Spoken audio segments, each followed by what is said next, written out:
Africa के जलते हुए सूरज के नीचे, जहां दूर दूर तक फैले घास के मैदानों में क्षितिज सोने जैसा चमकता है, एक ताकतवर और शानदार क्रिएचर घूमता है। राइनो, उसका नाम काबो है। काबो अफ्रीकन सवाना का एक ब्लैक राइनो था। मोटी चमड़ी वाला, तेज आंखों वाला और हर कदम पर कॉन्फिडेंट काबो का जन्म साउथ अफ्रीका के एक प्रोटेक्टेड रिजर्व में हुआ था। उसकी मां समझदार और एक्सपीरियंस्ड थी। वो कई बार पोचर्स से बच चुकी थी। उसने काबो को शुरू से ही जंगल के रूल्स सिखाए, कहां घूमना है, किससे बचना है और पानी कैसे ढूंढना है। एक बछड़े के तौर पर काबो हर चीज के लिए क्यूरियस था। वो झाड़ियों को सूंघता, कीड़े मकोड़े देखता और दूर के जानवरों की अजीब आवाजों पर उछलता। उसके ज्यादा दोस्त नहीं थे, लेकिन उसका एक स्पेशल साथी था, टोबी, एक छोटा वाइल्ड बोर। काबो और टोबी खेलते, कीचड़ वाले तालाबों में लौटते और खतरा आने पर एक दूसरे को वार्न करते। लेकिन जैसे जैसे काबो बड़ा हुआ, उसने सीखा कि जंगल में लाइफ सेफ नहीं है। यहाँ सबसे बड़ा खतरा पोचर्स थे, ऐसे लोग जो राइनो को उनके हॉर्न के लिए मारते थे, जिनकी ब्लैक मार्केट में बहुत ज्यादा कीमत मिलती थी। हर साल सैकड़ों राइनो इस लालच का शिकार होते थे। एक दिन अपनी मां के साथ जंगल के किनारे चढ़ते हुए काबो ने हल्की सरसराहट, दबे हुए कदमों की आवाज और एक हथियार की मेटालिक चमक सुनी। उसकी मां ने तुरंत खतरा भांप लिया और भाग निकली। अचानक एक जोरदार धमाके से हवा गूंज उठी। काबो ने अपनी मां को बेजान गिरते देखा। पोचर्स पास आए और उसका हॉर्न काट लिया। छिपा हुआ और कांपते हुए काबो ने उस दिन आंसू नहीं बहाए। उसे अंदर ही अंदर एक जलती हुई आग महसूस हुई।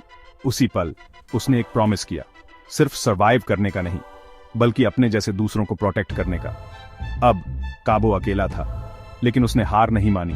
उसने खराब मौसम, घूमते हुए शेरों और पानी की लगातार तलाश का सामना किया। दिन ब दिन वह स्ट्रांग होता गया, न सिर्फ शरीर से बल्कि स्पिरिट से भी। एक दिन काबो को एक घायल फीमेल राइनो नीरा मिली। वह एक पोचर के जाल से भाग निकली थी, बुरी तरह घायल थी।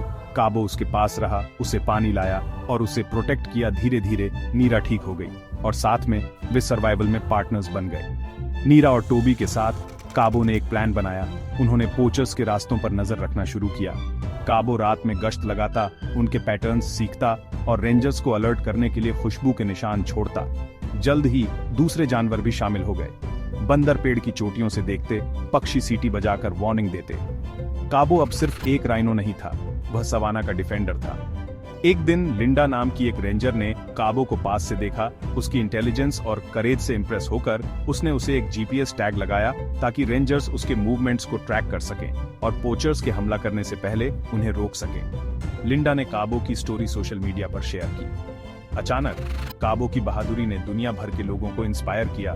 उसकी स्टोरी स्कूलों में बताई गई, उसकी इमेज कंजर्वेशन का सिंबल बन गई। कुछ ही सालों में अफ्रीका के उस हिस्से में पोचिंग लगभग गायब हो गई। राइनो फिर से आजाद घूमने लगे।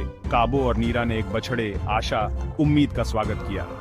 काबो जानता था कि लड़ाई खत्म नहीं हुई थी, लेकिन उम्मीद जिंदा थी। उसकी स्टोरी सिर्फ एक राइनो के बारे में नहीं है, ये स्ट्रगल, करेज और जो चीजें मायने रखती हैं, उन्हें प्रोटेक्ट करने की पावर के बारे में है। आज भी काबो के कदमों की आहट खुले मैदानों में गूंजती है। एक गार्डियन, एक वॉरियर, एक इंस्पिरेशन, या